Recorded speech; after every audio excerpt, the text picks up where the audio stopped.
아름 씨의 첫 계약 이야기. 아름 씨는 지방교육 행정직 신규 공무원으로서 첫 출근을 했습니다. 두근거리는 마음으로 새로운 업무를 배우고 싶어 했죠. 지혜 선배님은 아름 씨를 따뜻하게 맞아주셨어요. 아름 씨, 우리 업무의 기본 중 기본은 바로 계약이랍니다. 계약이란 둘 이상의 당사자가 서로 약속을 하고 그 약속을 지키기로 합의하는 거예요. 마치 친구와 내일 도서관에서 만나자 하고 약속하는 것과 같죠.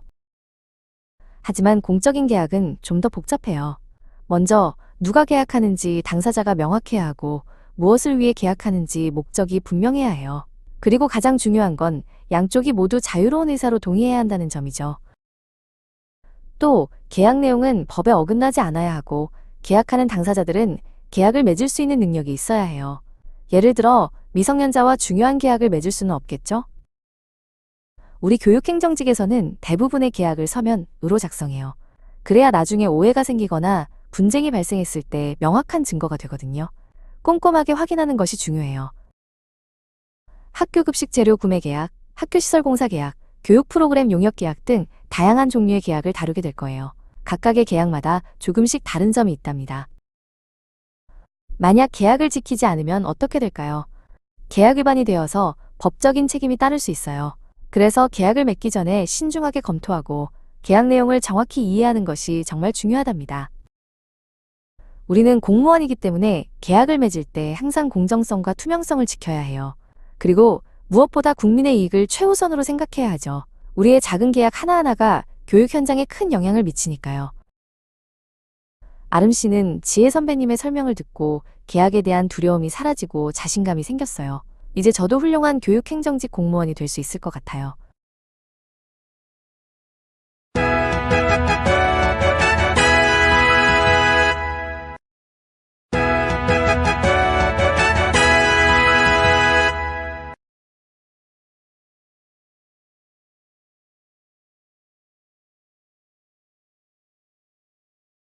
아름 씨의 두 번째 계약 이야기, 계약 용어의 이해. 아름 씨는 첫 번째 계약 업무를 성공적으로 마친 후 두 번째 계약 업무를 맡게 되었어요. 이번에는 더 잘할 수 있을 거야. 아름 씨의 눈은 반짝였습니다. 지혜 선배님은 아름 씨에게 다가와 따뜻하게 말씀하셨어요. 아름 씨, 이번 계약은 계약 용어를 꼼꼼히 살펴보는 연습을 해볼 거예요. 계약 용어는 계약서에 쓰여 있는 약속의 말들이에요. 이 용어들을 정확히 이해해야 나중에 오해가 없겠죠? 지혜 선배님은 샘플 계약서를 펼쳐 보여주셨어요. 가장 먼저 갑과을을 볼까요? 갑은 보통 계약을 요청하는 쪽, 즉 우리 교육청이 될 수 있고, 을은 계약을 수행하는 업체나 개인이 되는 경우가 많아요. 아름 씨는 고개를 끄덕였습니다. 그럼 계약 기간은요? 지혜 선배님은 미소 지으며 답했습니다. 계약 기간은 약속이 유효한 시간이에요. 언제부터 언제까지인지 명확히 정해야 해요. 그리고 계약 금액은 약속에 대한 대가예요. 얼마를 주고받을지 정확히 명시해야 하죠. 이 금액에는 세금이 포함되는지 어떤 방식으로 지급되는지도 중요해요. 다음은 의무와 권리예요. 의무와는 우리가 해야 할 일, 권리는 우리가 받을 수 있는 것이죠. 예를 들어 업체는 물건을 제때 납품할 의무가 있고 우리는 그 물건을 받을 권리가 있는 거예요. 만약 약속을 지키지 않으면 어떻게 될까요? 위약금 조항이 있을 수 있어요. 약속을 어겼을 때 내야 하는 벌금 같은 거죠. 그래서 모든 조항을 신중하게 읽어야 해요. 아름 씨는 지혜 선배님의 설명을 들으며 계약서의 복잡한 용어들이 퍼즐처럼 맞춰지는 것을 느꼈습니다. 이제 어떤 계약서든 자신 있게 검토할 수 있을 것 같아요. 아름 씨는 두 번째 계약 업무를 꼼꼼하게 처리했습니다. 지혜 선배님은 아름 씨의 성장에 박수를 보냈어요. 아름 씨는 오늘도 한 뼘 더 성장한 훌륭한 공무원이 되었습니다.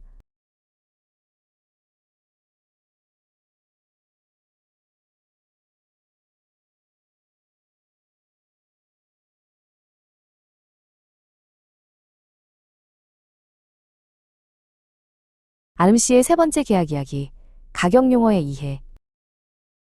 아름 씨는 두 번째 계약 업무를 성공적으로 마친 후 세 번째 계약 업무를 맡게 되었어요. 이번에는 더 큰 프로젝트라 아름 씨의 마음이 두근거렸죠. 이번에도 잘 해낼 수 있을 거야. 아름 씨는 자신감에 차 있었습니다. 지혜 선배님은 아름 씨에게 다가와 활짝 웃으며 말했어요. 아름 씨, 이번 계약은 가격과 관련된 중요한 용어들을 함께 살펴볼 시간이에요. 조금 더 복잡하지만 아주 중요하답니다. 아름 씨는 눈을 반짝이며 물었어요. 네, 선배님. 어떤 용어들인가요? 지혜 선배님은 첫 번째 용어를 설명하기 시작했어요. 우선 추정 가격은 계약을 시작하기 전에 대략 얼마 정도의 돈이 필요할지 미리 예상해보는 금액이에요. 이 추정 가격은 입찰에 참여할 수 있는 업체의 자격을 정하거나 어떤 절차로 계약을 진행할지 결정하는 데 중요한 기준이 된답니다. 지혜 선배님은 차분하게 덧붙였어요. 다음은 기초 금액이에요. 이건 입찰을 시작하기 전에 공개하는 금액인데 추정 가격을 바탕으로 여러 가지 상황을 고려해서 정하는 금액이죠. 입찰자들이 이 금액을 보고 입찰가를 써내게 돼요. 지혜 선배님은 이어서 설명했어요. 그리고 예정 가격은 우리가 실제로 계약을 맺을 때 기준으로 삼는 최종 가격이에요. 이 금액은 입찰이 시작되기 전까지는 아무도 알 수 없어요. 예정 가격을 정할 때는 복수 예비 가격이라는 것을 사용해요. 여러 개의 예비 가격을 미리 만들어 놓고 입찰자들이 뽑은 번호에 따라 그중 하나를 예정 가격으로 결정하는 방식이죠. 이렇게 하면 투명성을 높일 수 있어요. 아름 씨는 고개를 끄덕이며 노트에 열심히 받아 적었어요. 그럼 공사 예정 금액은요? 지혜 선배님은 미소 지으며 답했어요. 공사 예정 금액은 말 그대로 공사 계약에만 특별히 쓰이는 용어로 공사를 시작하기 전에 예상하는 총 금액을 말해요. 이 모든 가격 용어들은 계약의 공정성과 투명성을 지키기 위해 아주 중요하단다. 아름 씨가 이 용어들을 정확히 이해하고 적용한다면 어떤 계약이든 훌륭하게 처리할 수 있을 거야. 지혜 선배님은 아름 씨의 어깨를 두드려 주었어요. 아름 씨는 지혜 선배님의 설명을 바탕으로 세 번째 계약 업무를 완벽하게 처리했습니다. 복잡했던 가격 용어들이 이제는 아름 씨의 든든한 무기가 되었죠. 아름 씨는 오늘도 한 뼘 더 성장한 훌륭한 공무원이 되었습니다.